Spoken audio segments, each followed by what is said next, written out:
Shalom Ephraim, Shalom Yehuda, dans le nom de Yahweh, Yahweh l'Élohim d'Israël, pour toujours. Amen.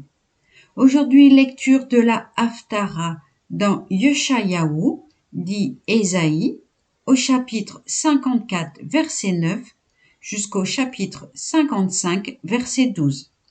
Lecture chapitre 54, verset 9. Certes, je ferai en cela comme pour les eaux de Noach, dit Noé. De même que j'ai juré que le déluge de Noach ne désolerait plus la terre, ainsi je jure de ne plus m'irriter, ni diriger des menaces contre toi.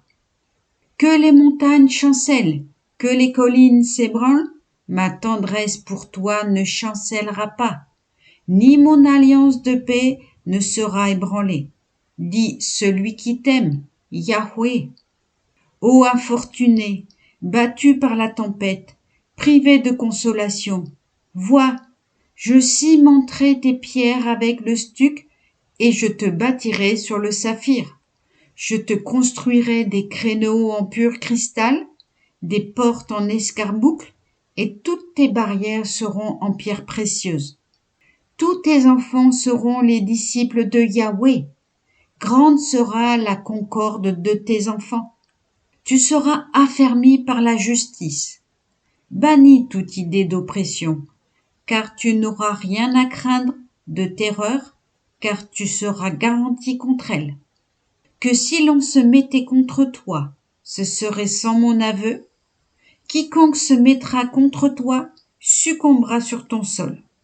Certes, c'est moi qui ai créé le forgeron, lequel attise la braise ardente et façonne l'instrument pour l'usage auquel il est destiné. Moi aussi, j'ai créé le destructeur qui cause des dégâts.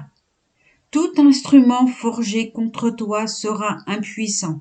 Toute langue qui se dressera contre toi pour t'accuser sera convaincue d'injustice. Tel est le partage des serviteurs de Yahweh et l'arrêt équitable qu'ils obtiennent de moi, dit Yahweh.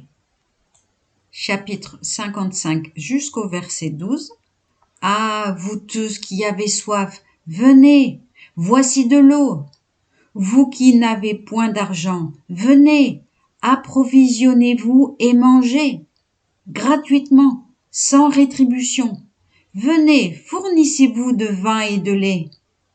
Pourquoi dépensez-vous de l'argent pour un pain qui ne nourrit point, le fruit de vos peines pour un aliment qui ne rassasie pas? Écoutez, écoutez-moi, alors vous mangerez ce qui est bon et votre âme se délectera de mets savoureux. Prêtez-moi l'oreille et venez à moi. Écoutez et votre âme renaîtra, et je vous accorderai une alliance indissoluble, les bienfaits durables promis à David. Certes, je l'ai établi comme un témoin pour les nations, comme le guide et le législateur des peuples. Des nations à toi inconnues, tu les convoqueras. Des peuples qui ne te connaissent pas accourront à toi, en l'honneur de Yahweh, ton Élohim, et du Saint d'Israël, qui a voulu te rendre illustre.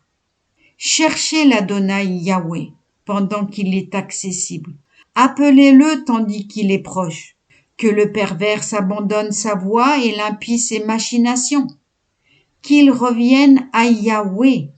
Il aura pitié de lui. À notre Élohim, car il prodigue son pardon. Car vos pensées ne sont pas mes pensées, ni vos voix ne sont mes voix, dit Yahweh. Mais autant les cieux sont élevés au-dessus de la terre, autant mes voix sont au-dessus de vos voix, et mes pensées de vos pensées. Oui, comme la neige et la pluie, une fois descendues du ciel, n'y retournent pas avant d'avoir humecté la terre, de l'avoir façonnée et fait produire, d'avoir assuré la semence au semeur et le pain au consommateur. Telle est ma parole. Une fois sortie de ma bouche, elle ne me revient pas à vide, sans avoir accompli mon vouloir et mené à bonne fin la mission que je lui ai confiée. Aussi, avec joie, vous vous mettrez en marche. reconduits par un cortège pacifique. Devant vous, montagnes et collines éclateront en cris d'allégresse. Et tous les arbres des champs battront des mains. Amen. Alléluia. Shabbat Shalom.